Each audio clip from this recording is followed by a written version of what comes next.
My name is Detective Sarah Chen, and I'm submitting this recording because nobody else will listen. They've placed me on administrative leave, told me I need psychological evaluation before I can return to duty. 12 years I've been doing this job. 12 years of finding missing kids, solving cases that others gave up on. But this one broke something inside me that I don't think will ever heal. What you're about to hear isn't just another missing persons case. It's proof that some disappearances aren't meant to be solved. Some people don't go missing. They get taken to places that shouldn't exist. I transferred to Millfield, Oregon 6 months ago, after what happened in Portland, a case involving 3 dead children that still visits me in my dreams. I needed somewhere quiet. Millfield seemed perfect. Population 800, 1 main street, surrounded by Douglas fir forests that stretch for miles. The kind of place where the biggest crime is usually teenagers spray painting the water tower. The town has that end-of-the-world feel. The lumber mill shut down in 2018, taking most of the jobs with it. Houses sag against each other like tired old men sharing secrets. Main Street has more empty storefronts than occupied ones, the kind of place young people leave and never come back to. But even dying towns have their tragedies. It was September 15th when the call came in.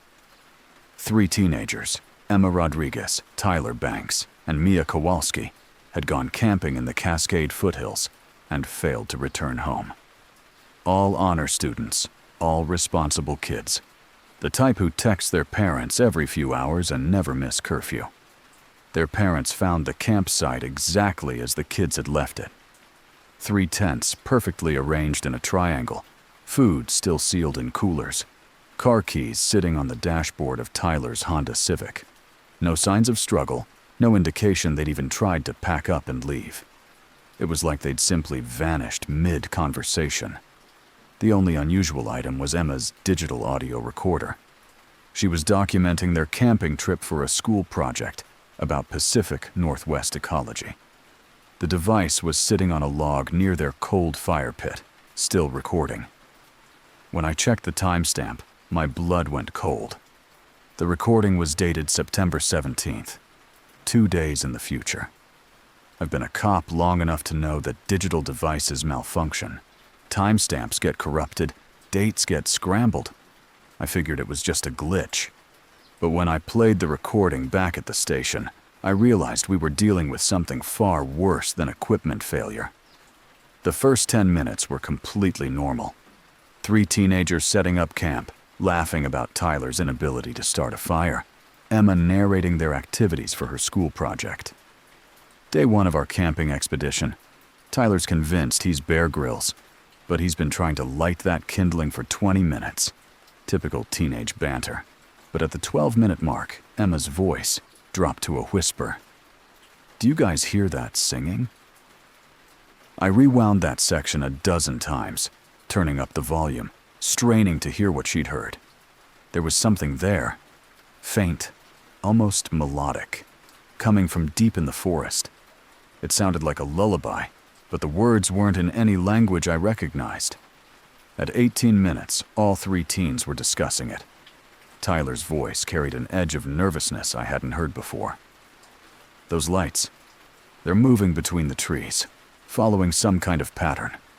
Mia suggested they pack up and leave, but Emma was fascinated. She wanted to investigate, to document whatever they were experiencing. By minute 25, Tyler's voice had changed completely. The nervous teenager was gone, replaced by someone who sounded distant, dreamy. "The path," he said. "There's a path here that wasn't here before. It's beautiful. We should follow it." That's when the recording became truly disturbing. Their voices started echoing, as if they were speaking from different locations. Emma would say something, and her voice would bounce back from what sounded like a vast cavern. Tyler's laughter seemed to come from underwater. Mia's whispers felt like they were right next to the microphone, but also impossibly far away. The final 17 minutes were the worst. The singing grew louder, more insistent, joined by what sounded like dozens of other voices.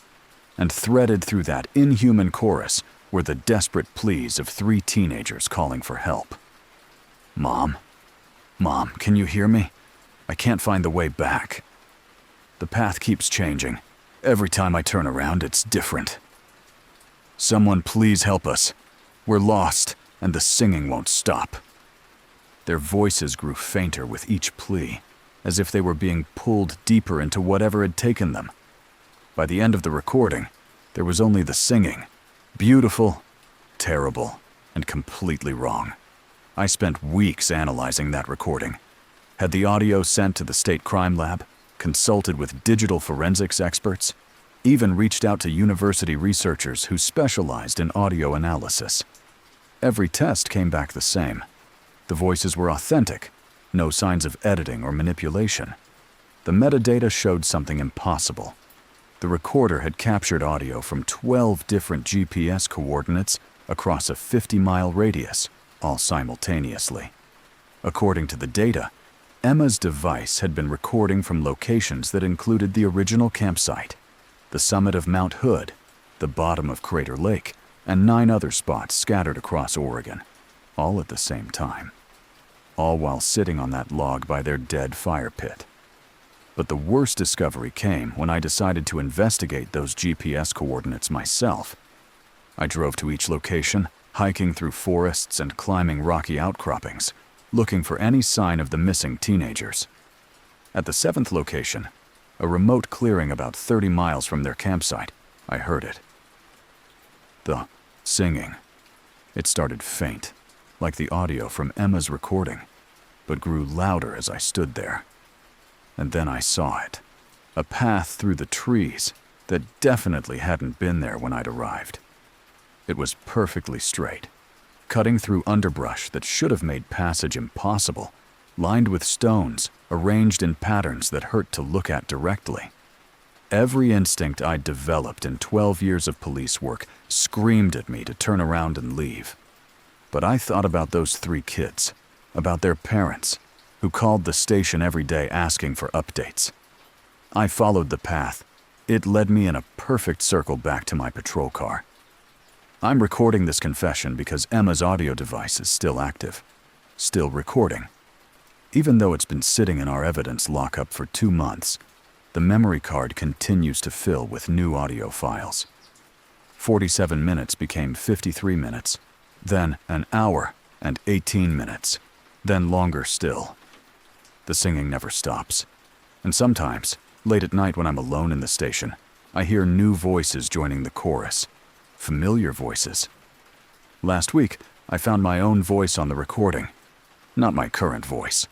My voice from sometime in the future, calling for help from somewhere in those dark woods. "Sarah, can anyone hear me? I followed the path, and now I can't get back. The singing is so beautiful, but I can't stop walking. Please, somebody help me." The timestamp on that section shows it was recorded 3 days from now. I've submitted my resignation letter, packed my apartment. I'm leaving Millfield tonight, driving as far from those forests as my car will take me. But even now, as I speak these words, I can hear it in the distance. That beautiful, terrible singing, calling me back to paths that shouldn't exist. Emma Rodriguez, Tyler Banks, and Mia Kowalski are still missing. Their case remains open, though the department has stopped actively investigating. The official report lists their disappearance as presumed accidental death due to wilderness exposure. The digital recorder sits in evidence storage, still recording, still capturing voices from impossible places. Sometimes I wonder if they're trying to warn us, or if they're calling us to join them. I guess I'll find out soon enough. Because despite everything I know, despite every rational thought in my head, I keep thinking about that path through the trees, about how beautiful the singing sounded, about how easy it would be to just follow it. If you're still listening to this, you probably understand why stories like this need to be told. A like or comment helps keep these voices alive. Maybe someone out there knows something about Millfield, about those forests, about what happens to people who hear the singing. Maybe someone can explain why that recorder is still running, still capturing audio from places that can't exist. The Millfield case file remains open. The teenagers are still missing.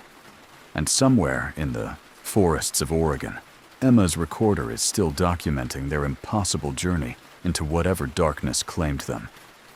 I should go now. It's getting dark, and I can hear the singing starting again. It's calling my name this time, and it sounds beautiful.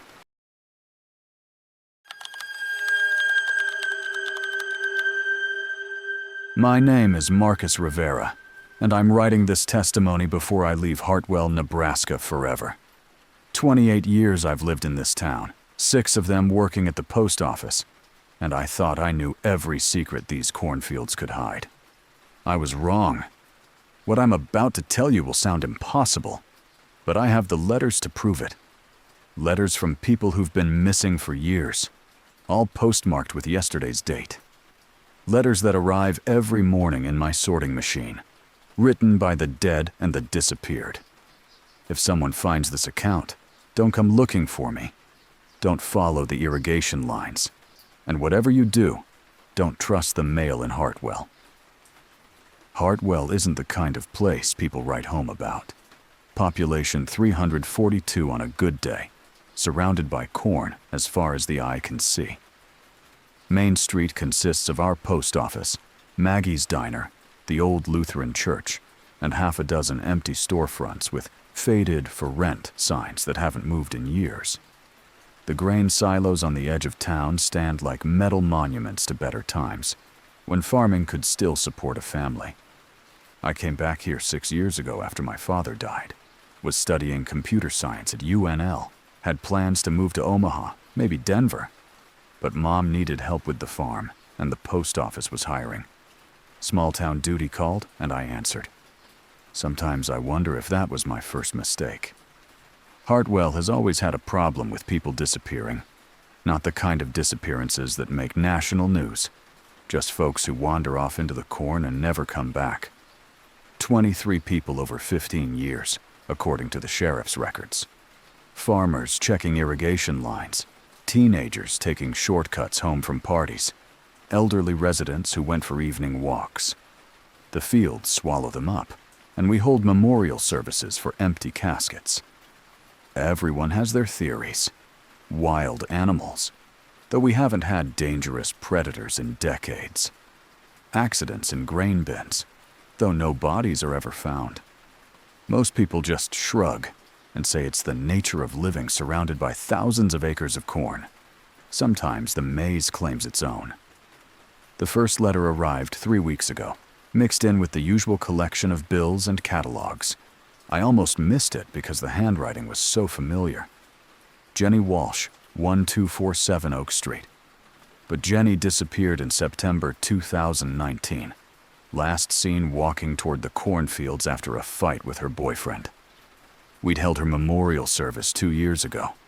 The letter was addressed to her mother, Rose, who still lived at 1247 Oak. Normal enough.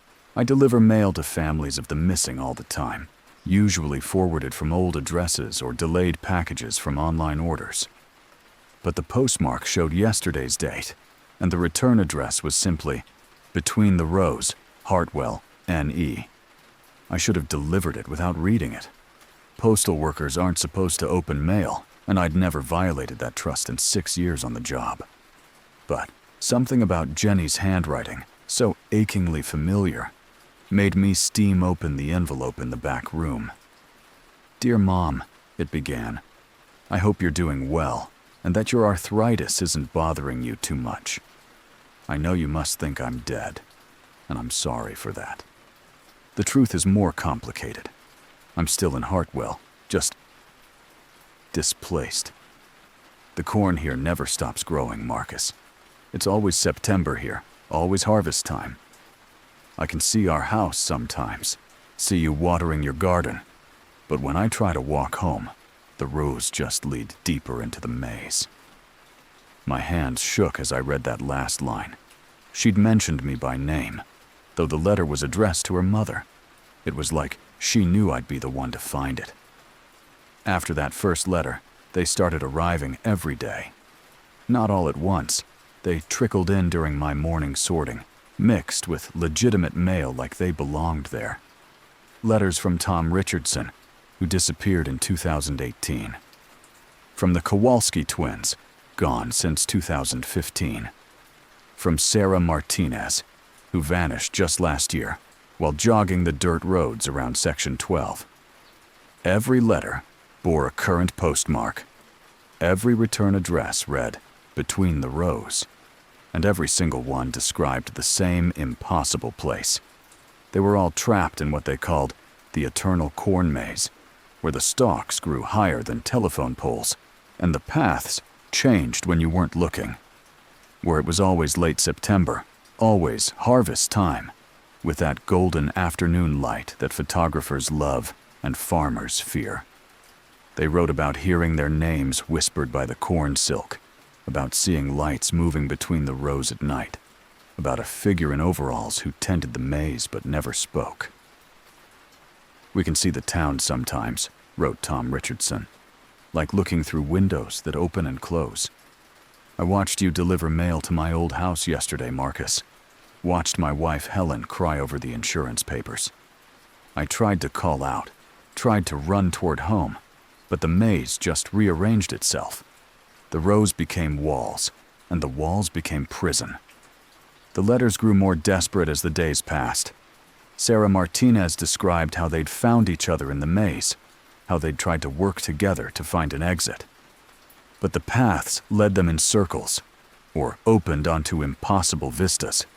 Cornfields stretching to horizons that showed different skies, different seasons, different times of day all at once.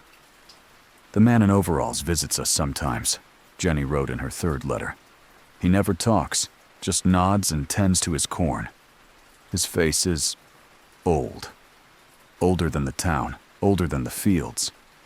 When he looks at us, we understand. We're not prisoners. We're caretakers now. Part of the harvest that never ends."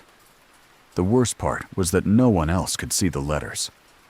When I tried to show them to my supervisor, Mrs. Patterson, she looked at me with concern and gently suggested I take a few days off. The letters were there in my hands, real as anything, but to her they were invisible. The sorting machine processed them every morning, but the digital logs showed no record of their passage. I started keeping them in a shoebox under my desk, a growing collection of impossible correspondence from the disappeared. 23 letters from 23 missing people, all describing the same eternal maze, all asking their families to remember them fondly and not to come looking. But it was the letter from my father that broke me completely. It arrived on a Tuesday morning, mixed in with the regular route for our old farmhouse on County Road 7. I recognized his handwriting immediately, the same careful script he'd used to help me with homework, to sign birthday cards, to leave notes on the refrigerator. The return address made my stomach drop. Between the Rows, Hartwell, Nebraska. "Son," it began, and I had to sit down in the back room to continue reading. "I know you think I died of a heart attack in the South Field 8 years ago. The doctors told your mother it was quick, peaceful. They were wrong about both counts. I didn't die, Marcus. I got lost." He described the morning he disappeared, how he'd gone to check the irrigation lines in Section 7, how he'd heard his own name whispered by the corn, how he'd followed what seemed like a maintenance path deeper into the field. The same path that led to the eternal maze, to September afternoons that never ended, to the man in overalls who'd been waiting since Hartwell was founded. "His name is Ezekiel Hartwell," my father wrote. "The original settler.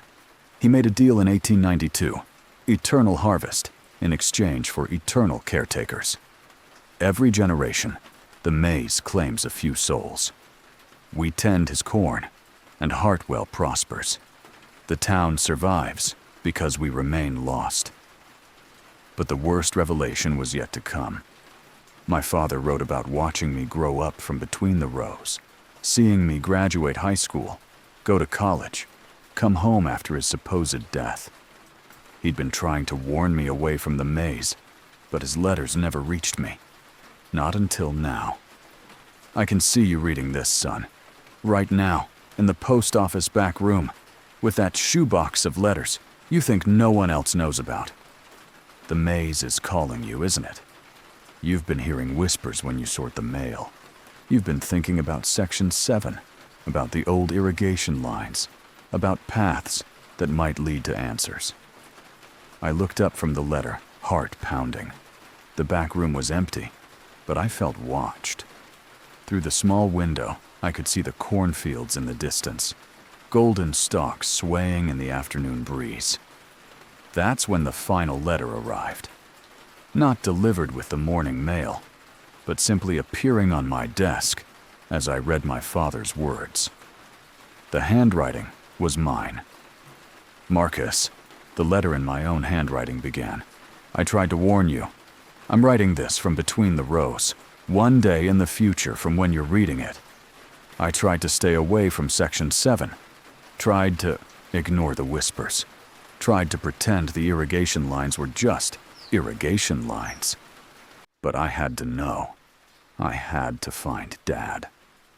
The letter described my future self's journey into the maze, how I'd follow the old maintenance path behind the grain silos, how the corn would part like a curtain to reveal passages that shouldn't exist, how I'd walk for hours thinking I was heading toward home, only to realize I was going deeper into something vast and impossible. The man in overalls is waiting for you, just like he waited for Dad, just like he waited for all of us. His corn needs tending, and Hartwell needs its sacrifice. Don't investigate the old Hartwell homestead. Don't follow the irrigation lines. But I know you will, because I remember making these same choices. The postmark on my own letter showed tomorrow's date. I'm writing this account now, with that final letter sitting beside me on the desk. Every rational part of my brain screams that this is impossible, that I should burn the letters and leave town tonight. But I can hear them now, the whispers from the corn, calling my name with voices I recognize. My father's voice, Jenny's voice, all the missing people of Hartwell beckoning me to join them in their eternal September. I don't usually ask, but if this story is reaching you, if it's getting under your skin like it got under mine, show it some love. Share it. Maybe someone out there understands what's happening in small farming towns across America. Maybe someone knows how to break cycles that started over a century ago.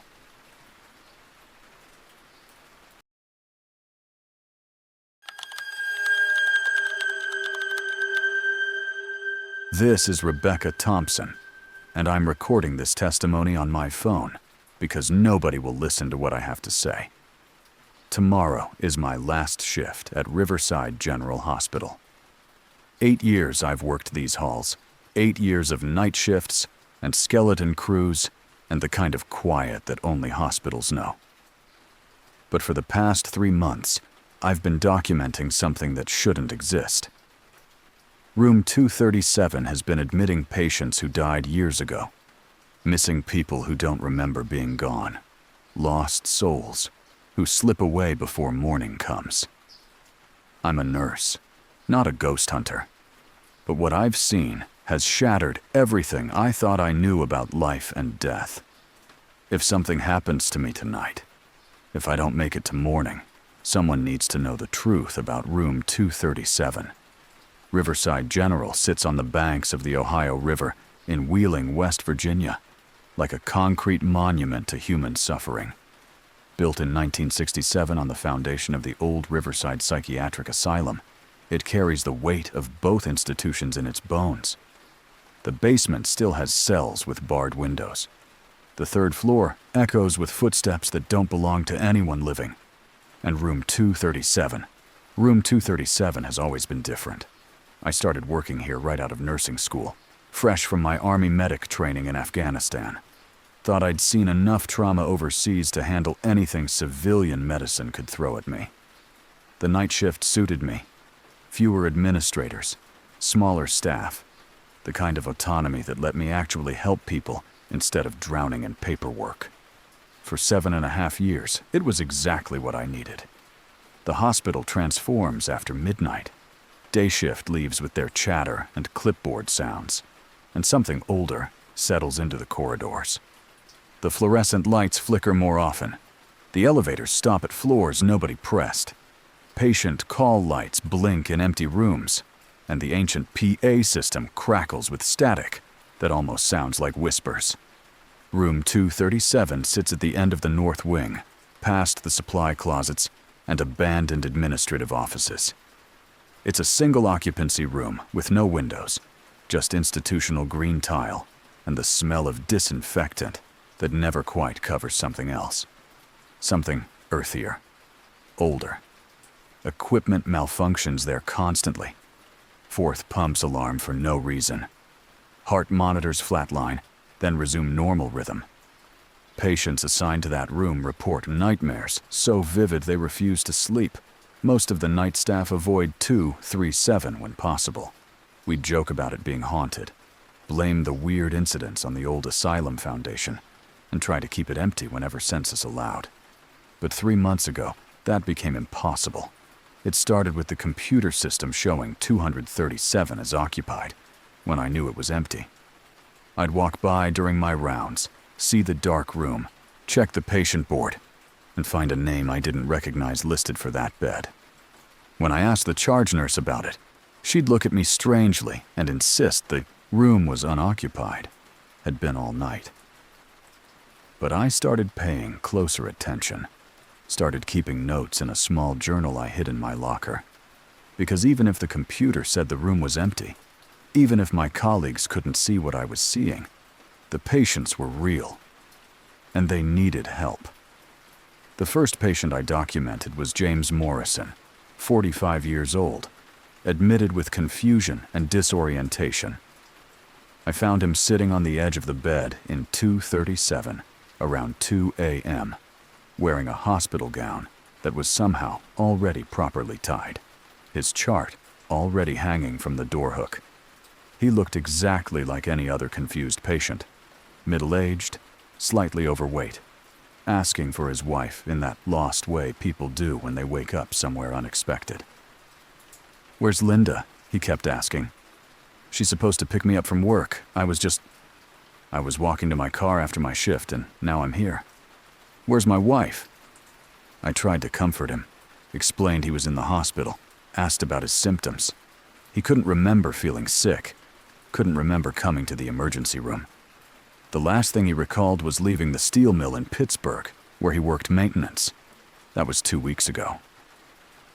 I went to get his admission paperwork, to call his emergency contact, to do all the standard procedures for a confused patient.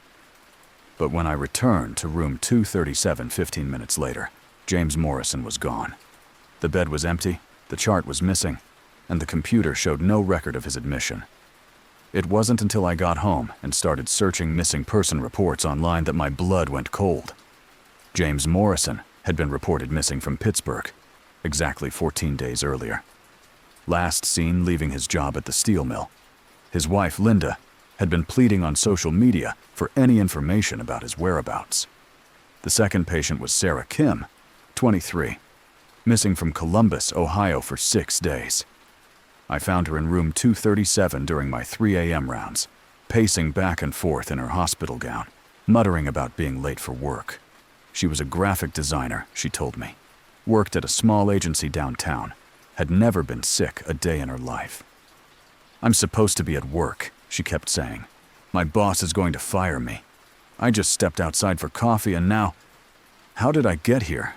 Why can't I remember?" Sarah couldn't recall the past week. Couldn't explain how she'd gotten to the hospital or why she was wearing a patient gown. But she was real. I took her vital signs, documented our conversation, even managed to snap a photo with my phone. When I left to get her a snack from the vending machine, She vanished, just like James Morrison. The pattern became clear over the following weeks. Room 237 would show as occupied in the computer system, but only I could see it. The patients were always missing persons from the tri-state area, always confused about how they'd arrived at the hospital, always convinced they'd just been going about their normal lives moments before finding themselves in that sterile room. Marcus Webb, missing hiker from the New River Gorge. Janet Foster, elderly woman who'd wandered away from her nursing home in Youngstown. David Park, college student who disappeared after a party in Morgantown. They all spent a few hours in room 237, all asked the same confused questions, all vanished when I wasn't looking. I started photographing them, recording our conversations on my phone, keeping detailed notes about each encounter. But the evidence was meaningless to everyone else. Security cameras showed me talking to empty air. My supervisor pulled me aside to ask if I was under stress, suggested I take some personal time. The other nurses started avoiding me during shift change. If you're still listening to this recording, if these stories are getting under your skin the way they got under mine, I need you to know that what happened next changed everything.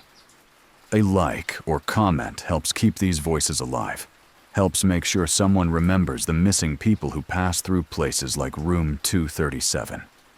But it was the night Amy arrived that I finally understood what room 237 really was. I was doing my midnight rounds when I found her sitting in the chair beside the bed, staring at the blank wall with that same confused expression I'd seen on dozens of faces. But this time, the confusion was mine. Amy Thompson, my sister, missing for 3 years. She looked exactly as she had the day she disappeared. 28 years old, wearing the same hiking clothes she'd put on for her solo trip through the Monongahela National Forest. Her hair was still in the same ponytail, her hiking boots still laced tight. It was like she'd stepped out of my memories and into room 237. "Becca," she said when she saw me, but her voice was distant, uncertain. "What are you doing here? I thought you were in Afghanistan." I'd been back from deployment for 8 years. She knew that. We'd spent Christmas together before she disappeared, had talked about my nursing job, my decision to work nights.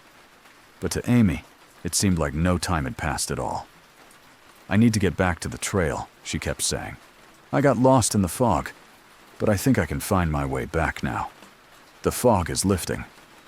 I tried to explain where she was, tried to tell her how long she'd been missing, but she couldn't process the information. To her, she'd just stepped off a hiking trail moments ago. The 3 years between her disappearance and this moment didn't exist in her memory. That's when I realized what room 237 really was. Not just a place where missing people appeared. It was a way station, a stopping point between wherever they'd been lost and wherever they were going next. The old asylum's transition room, where they'd prepared the dead for burial, had become something else entirely when they built the hospital on top of it. A place where souls in limbo could briefly touch our reality before moving on. I researched the hospital's history that night, digging through old records and architectural plans. Room 237 sat directly above what the asylum had called the transition chamber, a room where patients who died were prepared for burial, where grieving families said their final goodbyes. The builders had constructed the hospital wing right over it, turning sacred ground into just another patient room. But the earth remembered. The space between worlds remained thin in that spot, allowing lost souls to briefly return before continuing their journey into whatever comes next.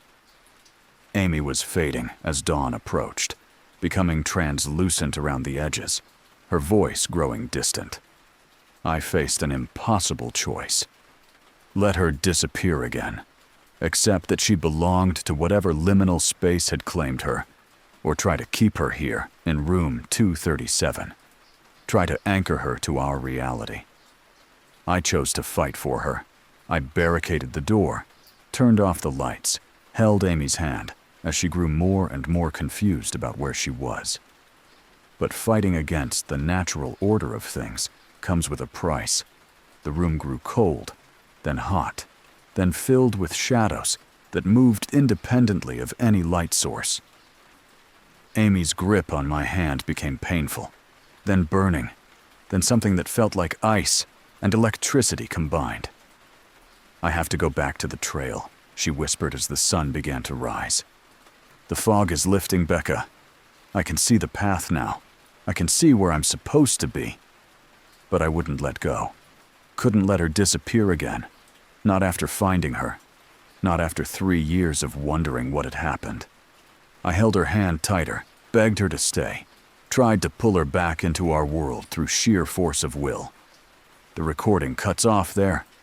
I don't remember what happened next. According to the incident report, day shift found me in room 237 the next morning, catatonic, holding hands with empty air. I'd been there for hours, they said, unresponsive to voices or touch, staring at something no one else could see. They transferred me to the psychiatric unit for evaluation. That's when I discovered the truth about my employment at Riverside General. According to my personnel file, I'd been terminated 6 months ago after suffering a psychological breakdown. Medical leave turned into extended leave turned into termination for job abandonment. Yet security footage from the past 3 months shows someone matching my description working night shifts, making rounds, documenting patients who don't exist. I think I understand now. Room 237 isn't just a way station for the missing. It's a trap for those who love them too much to let go. Amy moved on to wherever lost souls go, but I couldn't accept her leaving. So I stayed behind, became another confused patient trying to make sense of where I was and how I'd gotten there. The real Rebecca Thompson probably died in room 237 that night, holding on to something she should have released. What's left is just another lost soul, playing out the motions of a life that ended when I refused to say goodbye.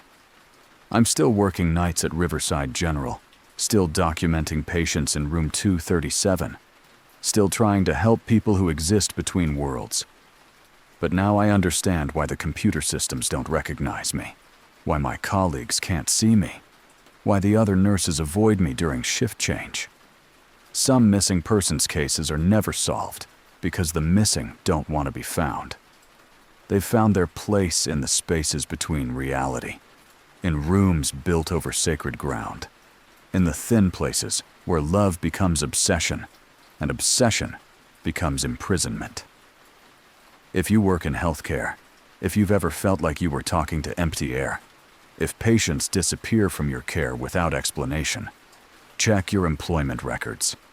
Make sure you're still among the living, because the line between helper and patient, between the missing and the found, is thinner than you think. Room 237 is still admitting patients, and I'm still there, taking care of them, documenting their stories, trying to help them find their way home. Even if home isn't where they think it is. Even if home is somewhere I can never go.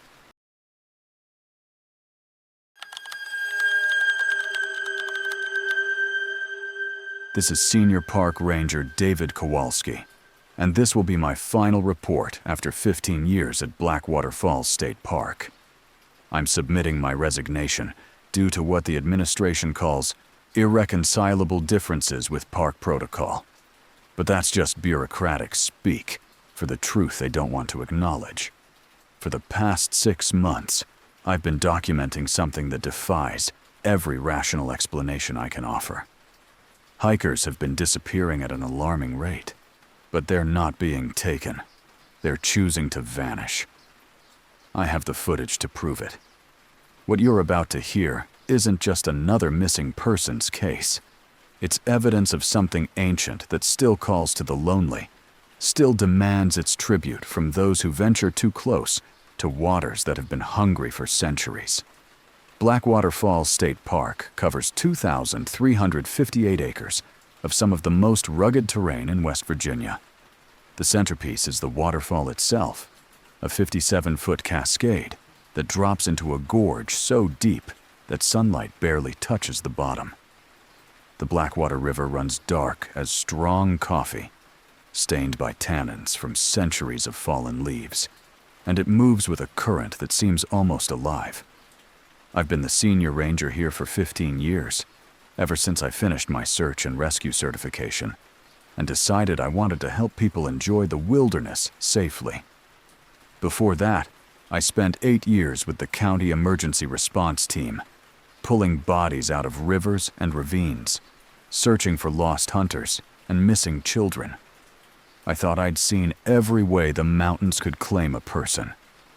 The park has always had its share of disappearances, 47 people in 15 years, hikers who ventured off marked trails, photographers who got too close to unstable rock formations, the occasional suicide from someone drawn to the waterfall's edge. It comes with the territory. Mountains are dangerous, and not everyone who enters them comes back out. But the past 6 months have been different. 8 disappearances, all experienced hikers, all with proper equipment and emergency beacons, all last seen near the waterfall itself.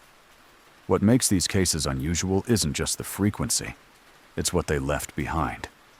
Every missing person from the past 6 months abandoned their phones and cameras at the scene, and every single device contained footage that defies explanation. Not evidence of accidents or animal attacks, but something far more disturbing. Video of the hikers participating in their own disappearances, following some kind of ritual behavior that ends with them walking voluntarily into water that should have killed them instantly. I've watched those videos hundreds of times, analyzed them frame by frame, consulted with behavioral specialists and religious scholars. What I found has shattered my understanding of what draws people to this place, and why some of them never leave. The first case was Margaret Chen, a 34-year-old photographer from Pittsburgh who'd come to capture the fall colors. Her camera was found on the observation platform, still recording when we discovered it 3 hours after she was reported missing. The footage starts normally, Margaret setting up shots of the waterfall, adjusting her equipment, narrating her process for what seemed to be a personal video blog. But 23 minutes into the recording, her behavior changes completely. She stops talking mid-sentence, tilts her head like she's listening to something, then begins walking toward the safety railing with mechanical precision. Her movements become deliberate, purposeful, as if following instructions only she can hear. "I need to join the flow," she says in a flat, emotionless voice, completely different from her earlier enthusiastic tone. "I need to become part of the eternal current." The camera continues recording as Margaret removes her shoes, her jacket, her camera bag. She arranges them in a perfect circle around a flat rock, then places wildflowers she must have gathered in the center. The arrangement looks ritualistic, ceremonial, like an offering to something unseen. The footage ends with Margaret stepping over the safety railing and walking directly into the waterfall. Not jumping, walking, as if the 60-foot drop didn't exist. The last frame shows her disappearing into the dark water, but we never found her body despite searching for weeks. Similar footage appeared on every device we recovered. Thomas Rodriguez, missing in October, documented himself speaking in that same monotone voice about answering the call of the deep waters. Jennifer Walsh disappeared in November, arranged her belongings in identical patterns, while whispering about joining the eternal communion. Each video followed the same pattern. Normal hiking activities, sudden behavioral change, ritualistic arrangement of personal items, then purposeful entry into water that should have been fatal. And always, just before the end, they spoke the same phrase in a language I couldn't identify. "Amantu wasichu waste, mini wakan kichiwun." I recorded that phrase phonetically, played it for linguistics professors at West Virginia University, even contacted Native American cultural centers across the region. Dr. Sarah Blackhorse from the Cherokee Nation finally identified it as a dialect of Lakota. though she warned me that the words were considered dangerous, part of what she called the old agreements that should not be spoken. The translation chilled me to the bone. I offer myself willingly to join the sacred water spirits. That's when I realized we weren't dealing with accidents or even suicides. We were witnessing the continuation of something that had been happening at Blackwater Falls for centuries. Research into the area's history revealed that multiple Native American tribes had considered the waterfall sacred but dangerous. According to oral traditions recorded by 19th century ethnographers, the falls were home to water spirits that demanded periodic offerings to maintain the balance between the human world and the realm of water and dreams. Before I continue with what I discovered next, I need to ask something. If you are still listening to this confession, if these stories are reaching into dark places in your mind, the way they reached into mine, please let others know. Share this recording. A simple like or comment helps ensure these testimonies survive. Because what happened to those missing hikers, what's still happening at Blackwater Falls, needs to be documented. Someone needs to remember. But the most terrifying discovery came when I realized I'd been collecting these devices for much longer than 6 months. A thorough search of the ranger station's evidence storage revealed 73 similar devices collected over my entire 15-year tenure. Phones, cameras, and recording equipment from missing hikers, dating back to my first year on the job. I'd cataloged them as standard lost property, filed the paperwork, stored the devices without ever reviewing their contents. Every single one contained identical footage. 15 years of hikers speaking the same phrase, arranging their belongings in the same ritualistic patterns, walking purposefully into water that claimed them without ever returning their bodies. 15 years of people answering a call I was only now beginning to hear, because I was hearing it.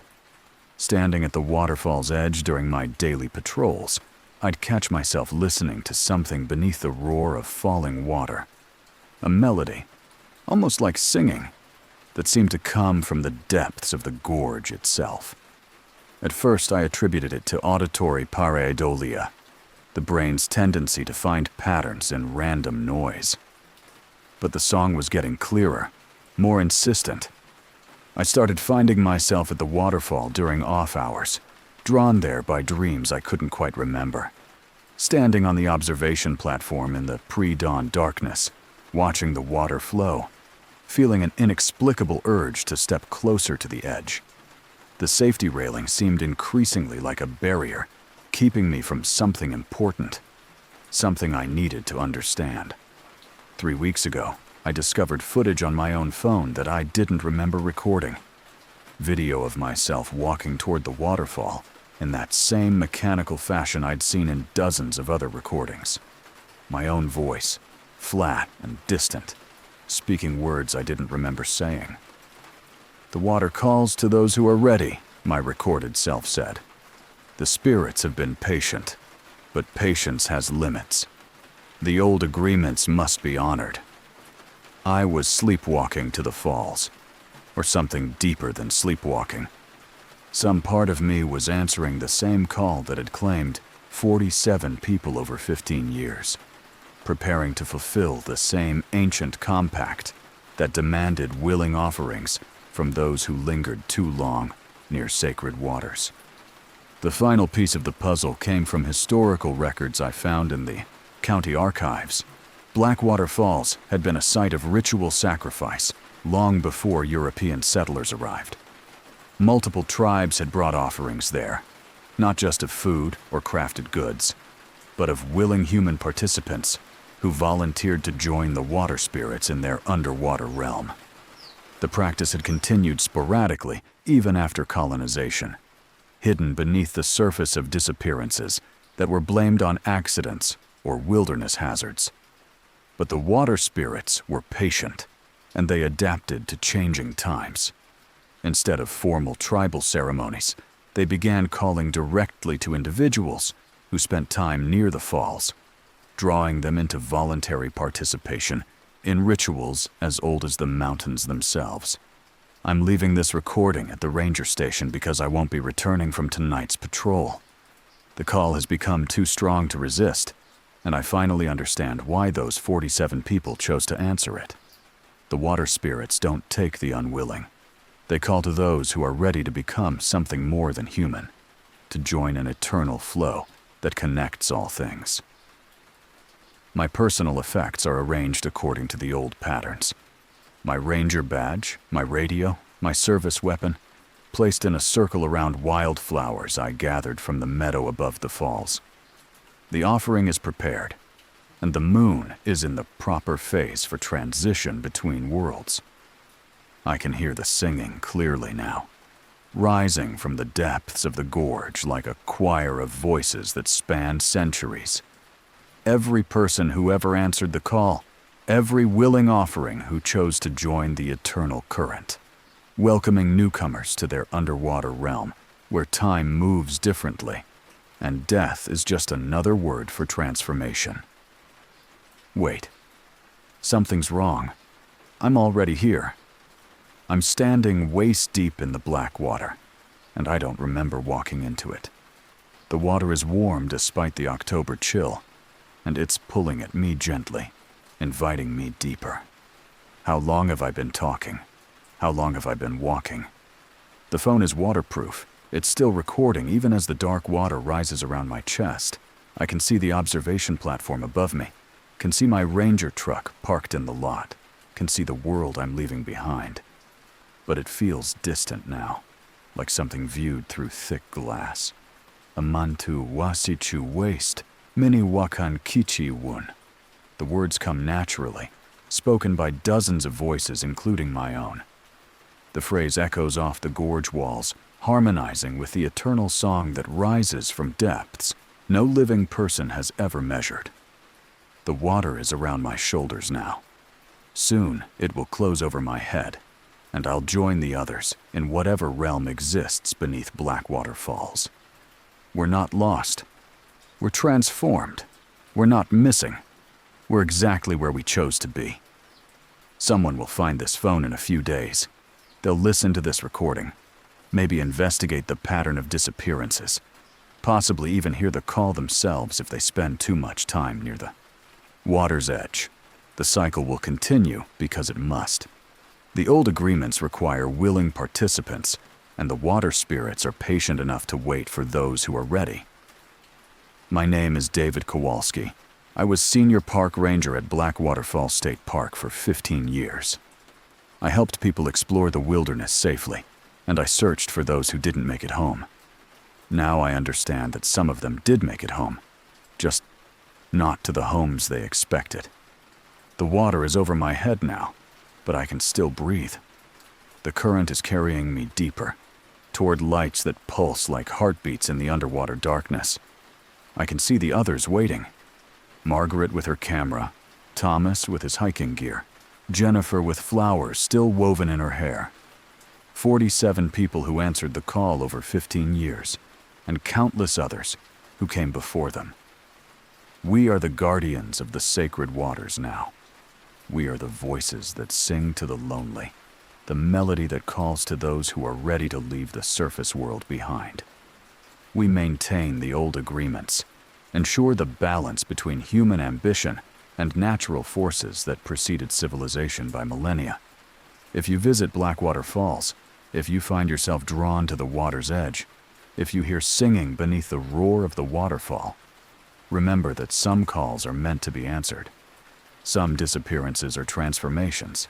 Some missing persons cases are really stories of people who found exactly what they were looking for. The recording ends here. The phone was discovered by hikers 3 days later, wedged between rocks at the base of the falls. The memory card contained this audio file and 47 minutes of underwater footage showing Park Ranger David Kowalski walking deeper into the submerged gorge until the darkness claimed him. 4 confession tapes. 4 missing persons cases that remain officially unsolved. Detective Sarah Chen, Marcus Rivera, Rebecca Thompson, and David Kowalski. all disappeared while investigating disappearances of their own. Their recordings survive as testament to the thin places in our world, the spaces between reality and something older, hungrier, more patient than human understanding. Some say these cases ended with their testimonies, that the supernatural forces they documented claimed their final victims and moved on to other hunting grounds. But others know better. Others have heard the singing from Oregon's forests, received mail with impossible postmarks, seen patients who shouldn't exist, felt the call of sacred waters that demand ancient tribute. The missing are still missing. The tapes still exist. And somewhere, in the dark places between our world and theirs, the cycle continues. Thanks for listening, if you made it through the darkness. Some stories are too important to forget, even when forgetting might be safer. Sweet dreams.